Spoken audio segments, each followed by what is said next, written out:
যে যত বড় মূর্খ, নির্বোধ, বোকা, সে তত বড় ধার্মিক।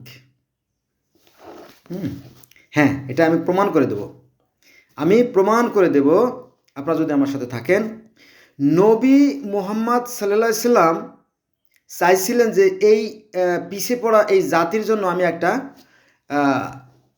নিয়ম করে দেই যাতে এরা শান্তিতে বসবাস করে। কিন্তু নবী মুহাম্মদ সাল্লাল্লাহু আলাইহি সাল্লামের 14 গোষ্ঠীর সবগুলোকে নিবংশ করে দেওয়া হয়েছে। নবী মুহাম্মদ সাল্লাল্লাহু আলাইহি সাল্লামকে ধ্বংস করে দেওয়া হয়েছে। পরে সেই পুরা মাটির উপরে নতুন করে একটা ইসলাম প্রতিষ্ঠিত করা হয়েছে। কিন্তু যারা মূর্খ, যারা নির্বোধ, যারা বোকা, তারা জানে না।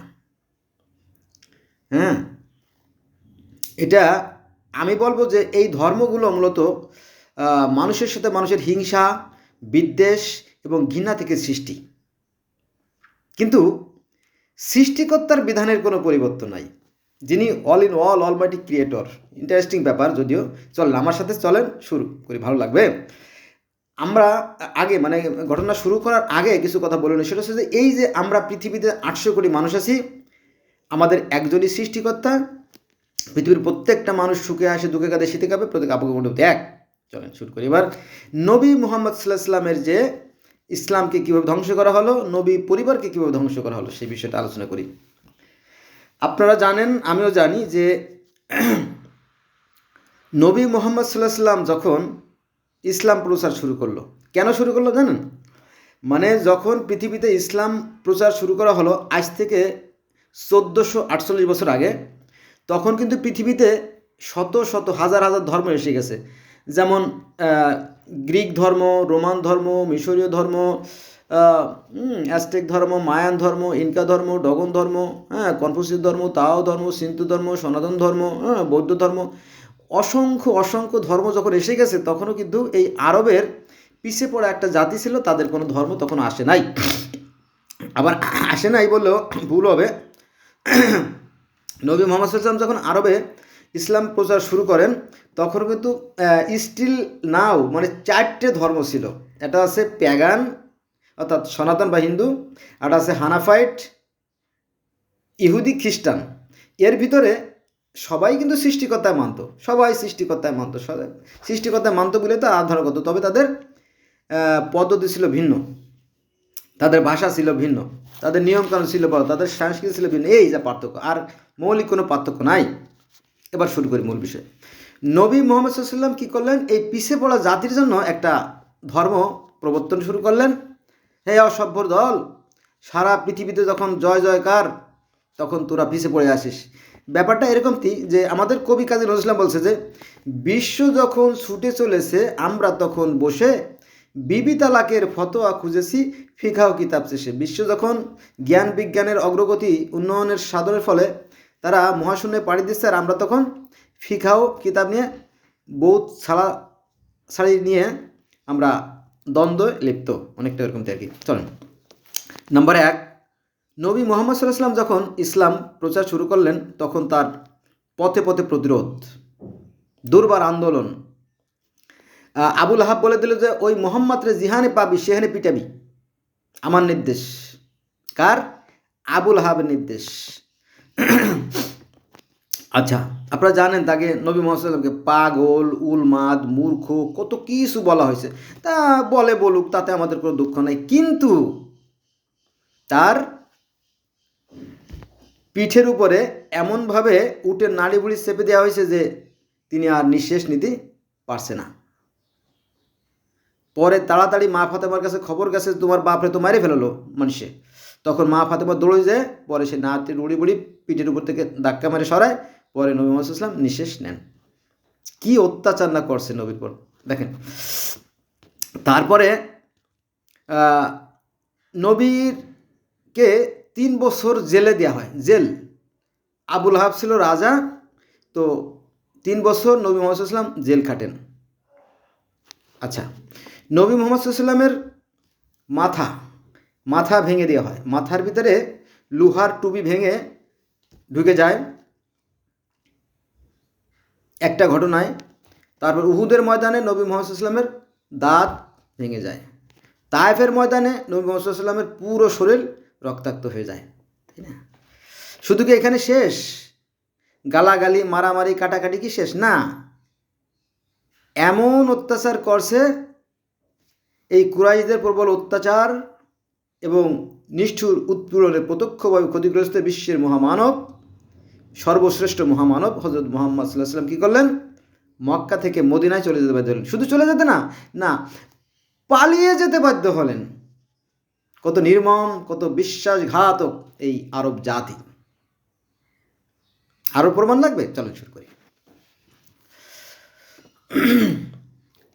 নবীকে বিষ প্রয়োগ করা হয়, আপনারা জানেন তাই না? নবীকে বিষ প্রয়োগ করা হয় এবং নবী মুহাম্মদ সাল্লাল্লাহু আলাইহি ওয়াসাল্লাম যখন মারা যায়, নবী মারা যাওয়ার সময় মা আয়েশাকে আফসোস করে বলছিল, আয়েশা রে, 4 বছর আগে যে আমার যে বিষ প্রয়োগ করা হয়েছিল, সেই বিষের ক্রিয়া আমি অনুভব করতেছি। আমার শিরা, আমার ধ্বনি সব কিছু যেন ছিঁড়ে নিয়ে যাচ্ছে, এরকমটি ভয়ঙ্কর কষ্ট যন্ত্রণা হচ্ছিল। এটা আমি ইতিহাস থেকে বলতেছি, এটা মনে করেন যে গল্প, ভিডিও ইউটিউব দেখে আমি করি নাই। আমি ইসলামিক স্টাডিজ মাস্টার্স করছি, আমি 30 বছর ধরে রিসার্চ করে আসতেছি। আমি আন্দাজি ইউটিউব দেখে এটা শিখি নাই, আমি জেনে শুনে বলছি, মাইন্ড করার কিছু নাই। আচ্ছা চলেন এবার নবী মুহাম্মদ সাল্লাল্লাহু আলাইহি সাল্লামের রক্তে তৈরি, তার রক্তে, তার ব্লাডে, তার তার তার কি ঔরসজাত নাকি বলে সন্তান, সেটা হচ্ছে কি মা ফাতেমা। নবীর রক্তে তৈরি মা ফাতেমা, খাদিজার গর্ভে মা ফাতেমার জন্ম। সেই নবীর একমাত্র রক্তে তৈরি যে মা ফাতেমা, সেই মা ফাতেমাকে হত্যা করা হয়, নির্মমভাবে হত্যা করা হয়। এবং মা ফাতেমার পেটে একটা সন্তান ছিল, তাকে হত্যা করা হয়। আপনারা জানেন তাই না? হাসানকে হত্যা করা হয়, হোসেনকে হত্যা করা হয়। তাহলে আর কি নবী পরিবারে কেউ থাকলো না। নবীকে তো অত্যাচার করা হয়েছেই, নবীর পুরো বংশকে নিবংশ করে দেওয়া হলো। শুধু কি এখানে শেষ? না, এই ভিডিও লম্বা হবে ভাই, থাকেন আমার সাথে। আচ্ছা, হাসানকে বিষ প্রয়োগে হত্যা করা হয় জায়দাকে দিয়ে।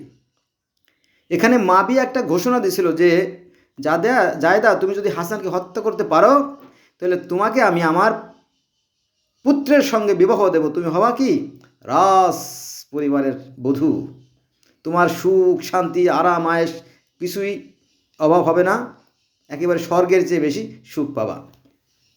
তো জায়দা হাসানকে বিষ প্রয়োগে মেরে ফেলেছে। তারপরে জায়দা গেছে কুফায়, যায় মুয়াবিয়াকে বলছে যে, কই আপনার ছেলে আনেন, বিয়ে করাই দেন। তো মুয়াবিয়া বলে যে, ওরে শালার বেটি, তুমি এতদিন যার সাথে ঘর সংসার করছো হাসানের সাথে, সেই হাসানকে তুমি লোভে পড়ে হত্যা করতে পারো, না জানি কখন তুমি আমার ছেলেকে হত্যা করে ফেলো, তোমার সাথে আমার ছেলের বিয়ে দেয়া হবে না, কেটে পড়ো, গেট আউট ফ্রম হেয়ার। কেটে গেল। হে অনেক কথা এখানে বলতে গেলে হয়তো ভিডিও করা হবে না, চলেন। এরপরে এই হাসানকে যখন মারার পরে, যখন হাসানকে যখন তার নানার কবরের পাশে যখন কবর দিতে যাওয়া হয়, তখন কিন্তু এখানে কবর দিতে দেওয়া হয় নাই, তীর মারা হয়েছে, মানে যুদ্ধর প্রস্তুতি। হ্যাঁ, কারা মারছিল? ইরা মারছিল কিন্তু, অর্থাৎ এই ইরার আপনার আবু লাহাবের ছেলেরা, ইরা আবার আয়েশার সাথে দল বেঁধে এই আলী এবং আয়েশার সাথে এক দ্বন্দ্ব, সে এক বিরাট ইতিহাস। আপনারা জানেন যে উষ্টের যুদ্ধ হয়েছিল, সেখানে 1000 সৈন্য মারা গেছিল, মানে শাশুড়ি আর জামাইয়ের যুদ্ধ। আলী হলো মেয়ের জামাই, অর্থাৎ মা ফাতেমার জামাই, আর আয়েশা তো নবী মুহাম্মদ সাল্লাল্লাহু আলাইহি ওয়াসাল্লামের স্ত্রী। এই কেমন একটা কথা, তাই না? এইগুলো জানে না, মানুষ জানে না, এই জন্য মূর্খ বলছে আর কি। মাইন্ড যদি করেন তাহলে কিছু আসে যায় না। ধর্ম জানে না কিন্তু জান্নাতে যাওয়া লাগে পাগল। আচ্ছা, তো হোসেনকে আপনারা জানেন, সারা বিশ্বের মানুষ জানে যে কারবালার ময়দানে শহীদ করা হয়। তো তার কল্লাটা কাটলেই তো যথেষ্ট ছিল, তাই না? অথবা লাশটা কিন্তু সে তার পরিবারবর্গকে ফেরত দিতে পারতো, কিন্তু না, এই হোসেনের শরীরে 72টা আঘাত করা হয়। কটা? 72টা আঘাত করা হয় এবং তার কল্লা কেটে সেই ইয়াজিদের দরবারে নিয়ে যাওয়া হয়। এটি খুব নির্মম, খুব সাংঘাতিক আর কি, মানে পৃথিবীর ইতিহাসে এমন জঘন্য ইতিহাস বিরল। তারপরে তাকে 72টা আঘাত করার পরে তার শরীরকে ঘোড়ার পা দিয়ে খুর দিয়ে পাড়ায় পাড়ায় মাটির সাথে বালুর সাথে মিশিয়ে দেওয়া হয়। হোসেনের শির মুবারক আছে, কিন্তু দেহ মুবারক খুঁজে পাওয়া যায় নাই, কোথায় কোথায় লুটে ফেলাইছে, তাই না? এরকম ভয়ঙ্কর থেকে ভয়ঙ্কর বিষাক্ত এক ইতিহাস। আচ্ছা, তাহলে 72টা আঘাত করা হয়। শুধু কি এখানে শেষ? না, এখানে শেষ না রে ভাই, 7 দিন পানি খাইতে দেওয়া হয় নাই। কি সাংঘাতিক আরবরা, কত বড় মহাবীর তারা, হ্যাঁ, শয়তানের চেয়ে বড় শয়তান এই আরব জাতির লোকজন। তো 7 দিন পানি খেতে দেওয়া হয় নাই। কাকে? হোসেনকে, হোসেনের পরিবারকে। সে আলী আসগর, জয়নাল, হ্যাঁ, ছোটো ছোটো বাচ্চাদেরকেও পানি খেতে দেওয়া হয় নাই। আচ্ছা, এবার আসেন, শিশু আলী আসগরকে হত্যা। কি অপরাধ করছিল আলী আসগর? আমাদের বঙ্গবন্ধুর মতো। বঙ্গবন্ধু এই দেশটাকে স্বাধীন করে দিয়ে গেছে, অথচ তাদের পরিবারবর্গকে নিশ্চিহ্ন করে দেওয়া হয়েছে। অনেকটা এরকমই নবী মুহাম্মদ সাল্লাল্লাহু আলাইহি ওয়াসাল্লাম শান্তির বাণী প্রচার করতে যেয়ে তিনি বিরাট একটা অন্যায় করে ফেলেছেন, মানে ব্যাপারটা এরকমই আর কি। যাও, তারপরে নবীর বংশ, মানে নবী মুহাম্মদ সাল্লাল্লাহু আলাইহি ওয়াসাল্লামের নিজের যে বংশ, কুরাইশ বংশ, এই বংশের তার বাপ, দাদা, চাচা, খালু মিলিয়ে 32 জনকে হত্যা করা হয়। আপনি কখনো খুঁজে দেখছেন ইতিহাস? আপনি জানেন না। আপনি তো কলেমাই জান না, কিন্তু নামাজ পড়েন আপনি ওই জান্নাতের লোভে। আপনার বাপ দাদা মুসলমান ছিল তাই আপনি মুসলমান, কিন্তু ধর্ম সম্বন্ধে কিছু জানেন না। আচ্ছা, তাহলে নবী পরিবারের, নবীর পরিবার না, নবীর বংশের 32 জনকে হত্যা করা হয়। দলিল আছে, ডকুমেন্টস আছে, যদি লাগে বলবেন। তারপরে কারবালায় মোট 87 জনকে হত্যা করা হয়। কতজনকে? মোট 87 জনকে হত্যা করে কারবালার ময়দানে। যখন হোসেনকে যখন হত্যা করা হয়, তখন কিন্তু হাজার হাজার সাহাবি, মানে সাহাবি না, হাফেজ, কোরআনে হাফেজ, তারা কিন্তু দাঁড়ায় ছিল, তারা খেলা দেখতেছিল, কিন্তু কেউ হোসেনকে রক্ষা করার জন্য এগিয়ে আসে নাই। সেই মুসলমান এখনও টিকে আছে। কত বড় বেঈমান, কত বড় বিশ্বাসঘাতক, পৃথিবীর বিশেষ বিরল। এরা জান্নাতের টিকিট বিক্রি করে, আবার জান্নাতের টিকিট বিক্রি করে। কত বড় ধোঁকাবাজি ব্যবসা, চিনতে করেন, ভাবা যায়? অথচ পৃথিবীটা অনেক সুন্দর, পৃথিবীটা অনেক সুন্দর, জান্নাতের চাইতে সুন্দর পৃথিবীটা, যদি আপনি দেখতেন। আপনি দেখেন না। আচ্ছা, তো এই ইসলামের জন্য প্রথম যিনি শহীদ হয়েছিলেন, মানে গোটা ইসলামের ইতিহাসে, সেই মহিলা নাম হচ্ছে সুমাইয়া। এই সুমাইয়া কে পাঠাইছিল নবী মুহাম্মদ সাল্লাল্লাহু আলাইহি ওয়াসাল্লাম, যে সুমাইয়া তুমি যাও, যাইয়া আবুল আহাবকে দাওয়াত দাও, আমরা সবাই বসে একটা সুন্দর একটা আলোচনার মাধ্যমে একটা সুন্দর একটা সিদ্ধান্ত গ্রহণ করি। নবী মুহাম্মদ সাল্লাল্লাহু আলাইহি ওয়াসাল্লাম নিঃসন্দেহে ভালো ছিলেন, তিনি ভালোই, তার চিন্তা চেতনা ছিল, কিন্তু এই হিংসাত্মক মনোর যে এইটা আবুল আহাব, সে কী করলো? এই সুমাইয়ার যৌনাঙ্গে বিষাক্ত তীর দিয়ে আঘাত করে, ফলে এই সুমাইয়া মৃত্যুর কোলে ঢলে পড়ে।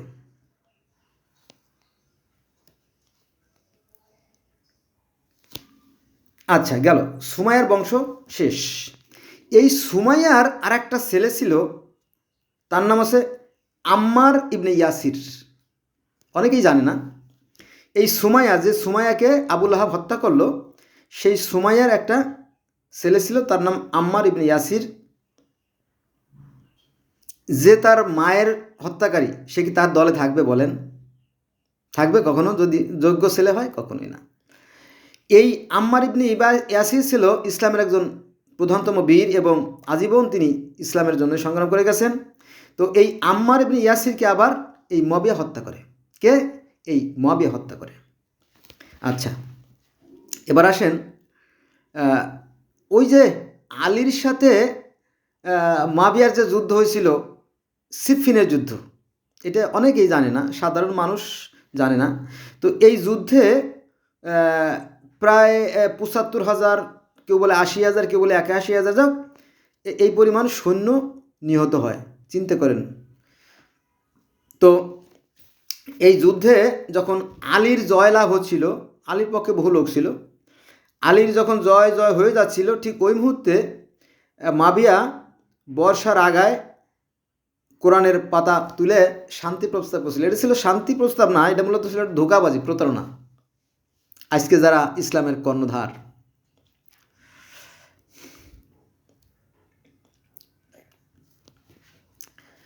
আচ্ছা আর একটা ঘটনা চলে যাই। আবু বকর, আপনারা জানেন তাই না, যে পৃথিবীর প্রথম খলিফা যিনি আবু বকর, আবু বকর ছেলেকে গাধার চামড়ার ভিতরে ঢুকিয়ে তারপরে পোড়ানো হয়।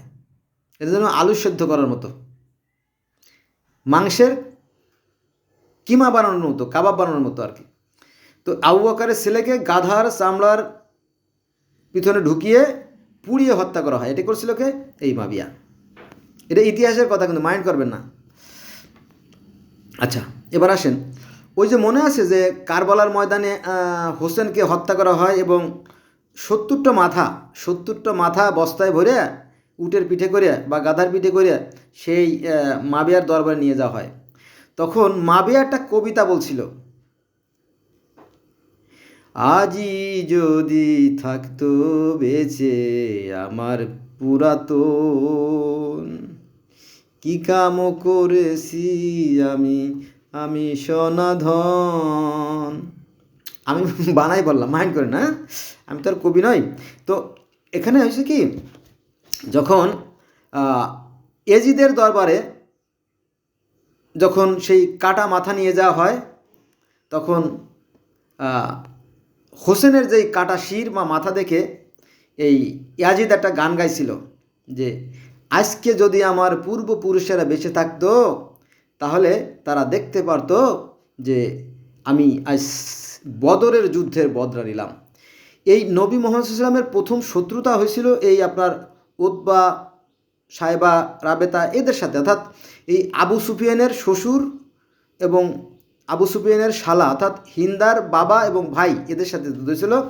আর এই আবু সুফিয়ানের ছেলে হচ্ছে মুয়াবিয়া, আর মুয়াবিয়ার ছেলে হচ্ছে এজিদ। বোঝা গেছে বিষয়? যারা ছিল নবী মুহাম্মদ সাল্লাল্লাহু আলাইহি ওয়াসাল্লামের প্রধানতম শত্রু, তাদের হাতে আজকে ক্ষমতা। বোঝা গেছে বিষয়টা? অনেকে জানে না, অনেকেই জানে না, মানে শতকরা 98 মানুষের মনে জানে না এটা আর কি। এমনকি যারা মাদ্রাসায় পড়ে তারাও জানে না, ইতিহাস থেকে জানা দেওয়া হয় না, তারা ওই কোরআন শরীফ মুখস্থ করতে করতে তাদের লাইফ শেষ। তো এই হলো বিষয়। তারপরে আপনারা জানেন, আমিও জানি যে ইসলামের সেই প্রধানতম সেই যে মহাবীর খালিদ বিন ওয়ালিদ, সেই খালিদ বিন ওয়ালিদের পুত্রকে হত্যা করা হয়। তারপরে হাসানের খিলাফত কেড়ে নেওয়া হয়, জানেন তো তাই না? হাসানের খিলাফত কেড়ে নেওয়া হয়, এর বিশাল ইতিহাস, কয়েকশো ভিডিও দরকার, কিন্তু আমি এখন যাইতে পারবো না। তারপরে জয়নাল আবেদিন কিন্তু জীবিত অবস্থায় তাকে বন্দি করে নিয়ে যাওয়া হয় সে এজিদের জেলখানায়, পরবর্তীতে তাকে হত্যা করা হয়। এর বিশাল ইতিহাস। এরপরে যখন ইসলাম সর্বশান্ত হয়ে গেল, ইসলামের নাম নেয়ার মতো শক্তিশালী কোনো বীর আর রইল না, তখন মা ফাতেমার পক্ষের যে সমস্ত লোকজন ছিল তারা একটা দল গঠন করে, অর্থাৎ 12 জন ইমাম সেখান থেকে তৈরি হয়। তো সেই 12 জন ইমামদের মধ্যে 11 জন ইমামকে এই ইয়াজিদ এবং মাবিয়ার লোকজন বেছে বেছে খুঁটে খুঁটে গুনে গুনে বের করে করে তাদেরকে হত্যা করে ফেলে।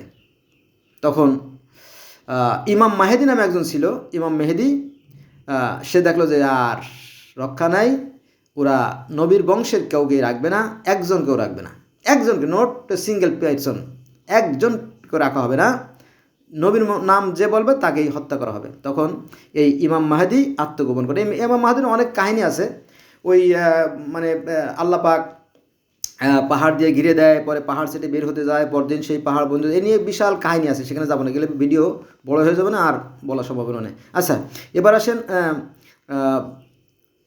ইমাম মেহেদি আত্মগোপন চলে যায়। সিপ্পিনের যুদ্ধে 61,000 সৈন্য নিহত হয়। মালিক বিন মোয়ারাকে নিজে হাতে, মালিক বিন মোয়ারা নামে এক ব্যক্তিকে নবী মুহাম্মদ সাল্লাল্লাহু আলাইহি ওয়াসাল্লাম নিজ হাতে যাকাত আদায়ের জন্য প্রেরণ করেছিল, তাকে হত্যা করা হয়, তার বংশোদ্ভূত হত্যা করা হয়। আবু সুফিয়ানের স্ত্রী হিন্দা ওয়াসাকে ভাড়া করে নবী মুহাম্মদ সাল্লাল্লাহু আলাইহি ওয়াসাল্লাম চাচা হামজাকে হত্যা করার জন্য। হ্যাঁ, হামজাকে হত্যা করার পরে তার কলিজা চিবিয়ে খায়, ফলে এই ওয়াসাকে মুক্তি দিয়ে দেয়। তারপরে আছে হিন্দা হামজার কলিজা চিবিয়ে খায় এবং তার নাক কানের বিভিন্ন শরীর অঙ্গ প্রত্যঙ্গ কেটে সে মালা তৈরি করে। নবীর মৃত্যুর 42 দিন পূর্বে মাত্র মুয়াবিয়া ইসলাম ধর্ম গ্রহণ করেছিল। 42 দিনের কি সে জানে, তাই না? অথচ সে এখন ইসলামের সবচেয়ে বড় বীর, যাক সবচেয়ে বড় নীতি নির্ধারক। ওয়াসকুরুনিকে মুয়াবিয়া হত্যা করে। বদরের যুদ্ধে আলী, ওই যে মানে এই যে ঘটনা, এই যে যত ইসলামের যত কাহিনী আছে, হিস্টোরি আছে, এর মূল যে কাহিনীর সূচনা সেটা হচ্ছে বদরের যুদ্ধের সময় আলী ইবনে উতবা, রাবিয়া অর্থাৎ নানা এবং মুয়াবিয়া ওয়ালিদ বিন উতবা অর্থাৎ মামাকে হত্যা করে। এই ছিল মোটামুটি এই ইসলাম ধর্মের ভাঙ্গা করার কাহিনী। আচ্ছা দেখো, নবী মুহাম্মদ সাল্লাল্লাহু আলাইহি ওয়াসাল্লাম মারা যাওয়ার পরে আনসার বাহিনীরা বনু সাকিবা নামক একটা জায়গায় তারা করতেছিল, ওই মিটিং করতেছিল যে আমাদের মধ্যে কে এরা নেতৃত্ব দেবে এটা নিয়ে। তো এই খবর আবার জেনে যায় ওমর জানার পরে আবু বকরকে নিয়ে সেখানে যায়, পরে ধমক দেয়, বেয়াদবের দল, তোদের কি যোগ্যতা আছে নেতৃত্ব দেওয়ার মতো? হ্যাঁ, নবী মুহাম্মদ সাল্লাল্লাহু আলাইহি ওয়াসাল্লামের অবর্তমানে তো আবু বকরই নামাজ পড়াতো, নেতা হলে কি হবে? এই আবু বকর হবে। পরে আবু বকরকে খলিফা বানানো হয় এবং তার হাতে বায়াত গ্রহণ করেন তাদেরকে। আচ্ছা, নবীর মৃত্যুর পরে নবীর চাচা আব্বাস এবং সাহাবি জুবায়ের এর একটা সভা করছিল যে কীভাবে নবী মুহাম্মদ সাল্লাল্লাহু আলাইহি ওয়াসাল্লাম দাফন কাফন করা যায়। তো সেখানে আবার এই ওমর যে উপস্থিত হয়ে যায়। তারপরে ওদেরকে ঘর থেকে টেনে এসে বের করে হয়, ওদের কাছে অস্ত্র করে নেওয়া হয়। এই নিয়ে একটা মারামারি কাটাকাটির মতো অবস্থা।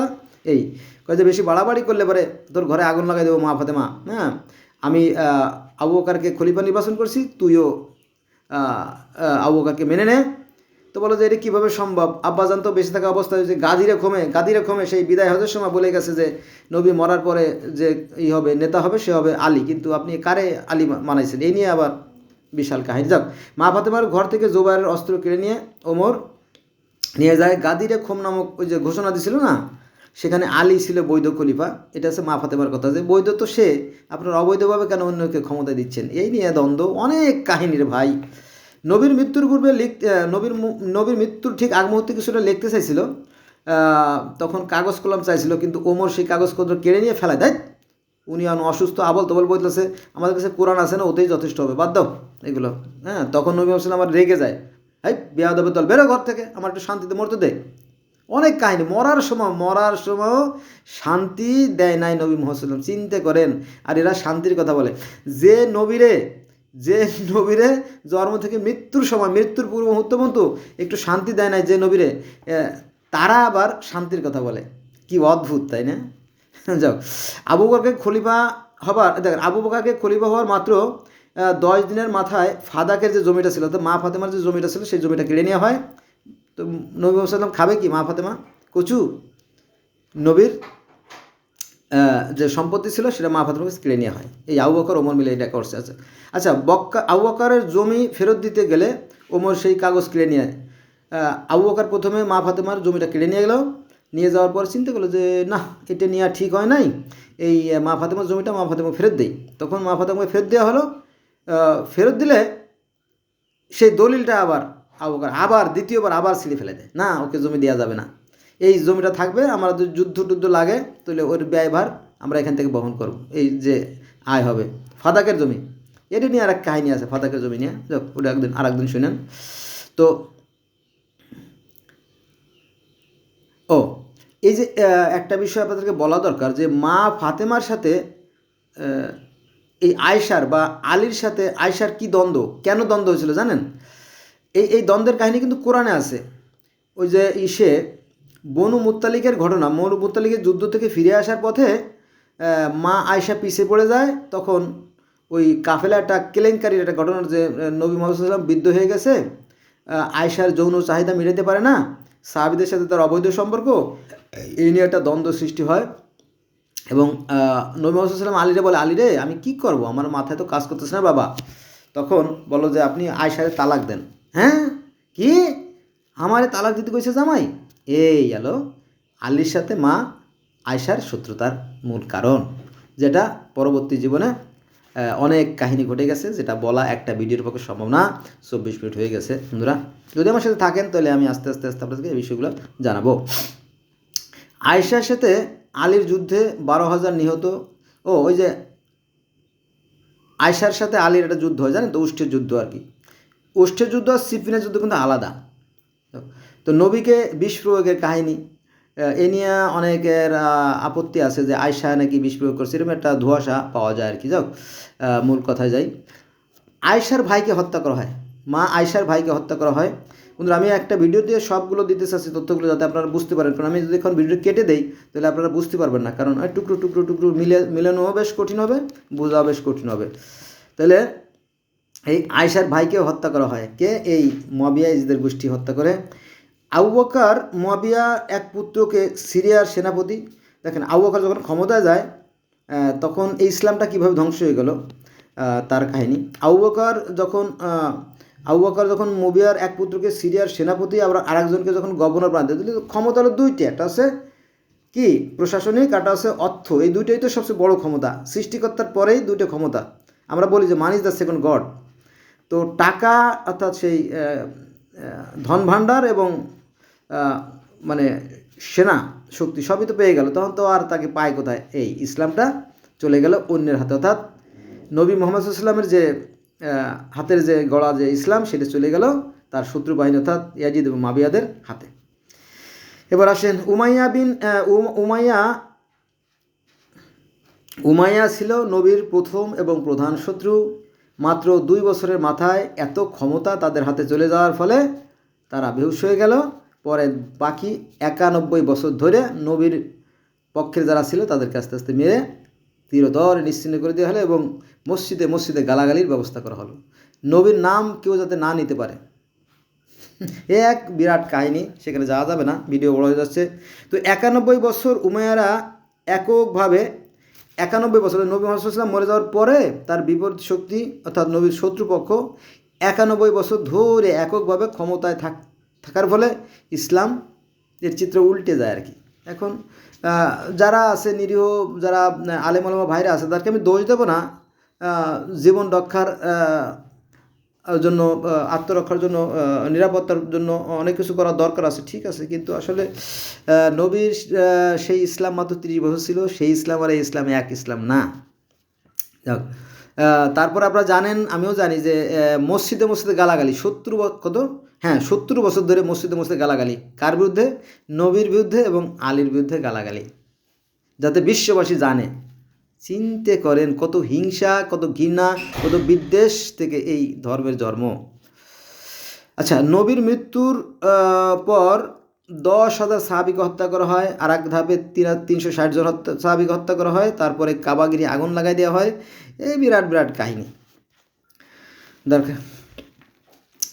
এই বিষয়গুলো যদি আপনারা জানতে চান তাহলে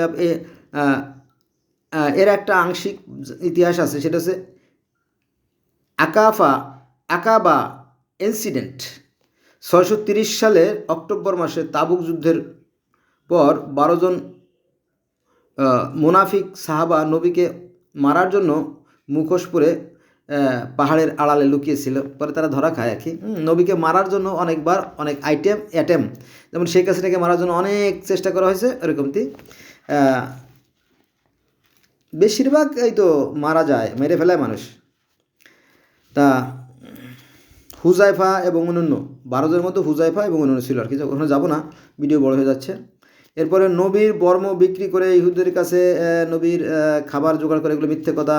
ইহুদের কুয়ার পানি তুলে দিত নবী, মিথ্যে কথা। 70 তালি পোশাক পরতো, মিথ্যে কথা। ক্ষুধার জ্বালা পেটে পাথর বেঁধে রাখতো নবী, যায় না, এগুলো মিথ্যে কথা। যায় না আমাদের তলে স্বর্ণ গড়াগড়ি খাইতো, কিন্তু নবী সেটা দত্ত না, এগুলো মিথ্যে কথা। ফাদাকের বাগান যৌতুকের, ফাদাকের যে জমিটা, নবী মুহাম্মদ সাল্লাল্লাহু আলাইহি ওয়াসাল্লামের জমিটা, ফাদাকের জমিটা, এটা মা আয়সা খাইতো, মা ফাতেমা খাইতো। তো এই জমিটা ওসমানের মেয়ের জামাই, উসমান বা তৃতীয় খলিফা ওসমানের মেয়ের জামাই মারওয়ান, অর্থাৎ আবু জেহেলের পুত্রকে দেওয়া হয়। চিন্তা করেন যে তাহলে নবীর সম্পদগুলো কোথায় চলে গেল?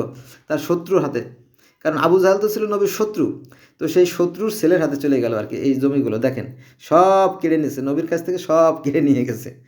কিন্তু এগুলো আলেমরা বলে না, বললে পরে আবার বেকায়দা ওই সৌদি আরব থেকে চাপ আসবে, কারণ ওরা তো আমাদের দুলোভাই, বুঝলেন না, ওরা যদি আকাম করুক ওটা বলা যাবে না, সৌদিরা আকাম করলে সেটা বলা যাবে না। এই জন্য আর কি। আলী ওমর বিন আব্দুল আজিজ, এই যে আলী ওমর বিন আব্দুল আজিজ এই গালি বন্ধ করে। ওই যে 70 বছর ধরে যে মুসলিম গালাগালি হতো নবী মুহাম্মদ সাল্লাল্লাহু আলাইহি ওয়াসাল্লাম এবং তার বংশের পরবর্তী, ইনি এই গালি বন্ধ করে তারপরে ওই মা ফাতেমার যে জমি ছিল ফাদাকের জমি সেইটা ফেরত দেয়। তারপরে 4টে মাযহাব 4ভাবে নামাজ পড়তো সেইগুলো সংশোধন করে একটা জামাত করে। উনি অনেক গুরুত্বপূর্ণ দায়িত্ব পালন করেছেন ওমর বিন আব্দুল আজিজ, অনেক সুন্দর, মানে অনেক যোগ্য নেতা বলতে হবে আর কি। ইহুদি পণ্ডিত ও ও ইহুদি পণ্ডিত নবীর কলার ধরে মারে, পরে আবার মুসলমান হয়, এই সমস্ত গাঁজাখড়ি অনেক কথাবার্তা আছে হাদিসগুলোতে, আছে অনেক ভুয়া হাদিস। মুয়াবিয়া উসমানের নকল সিল তৈরি করে বিভিন্ন প্রদেশের লোক নিয়োগ দিত। এই যে মানে ইসলাম ধ্বংস হয় কীভাবে দেখেন, অনেক। আচ্ছা, একটা কথা বলে শেষ করে দেবে। সুনানে ইবনে মাজা থেকে আয়েশা রাদিয়াল্লাহুকে বর্ণিত, দেখেন সুনানে কোথায় আছে এগুলো, সুনানে ইবনে মাজা থেকে আয়েশা রাদিয়াল্লাহু থেকে বর্ণিত হাদিস নাম্বার আছে 1944, হাদিস নাম্বার কথা বলতেছি 1944 নম্বর হাদিস। নবীর মৃত্যুতে বিহবল তখন কাগজে লেখা আয়াত বালিশের নিচে ছিল, যা ছাগলে খেয়ে ফেলে আর কি। এই যে কোরআনের আয়াত তা অনেকে ছাগলে খেয়ে ফেলাইছে।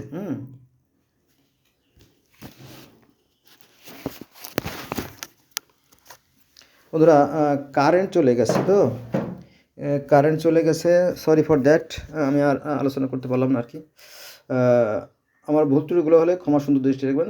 কথাগুলো আমি একটু বাড়াই বলার চেষ্টা করছি আর কি, এই কারণ বাস্তব বড় নির্মম।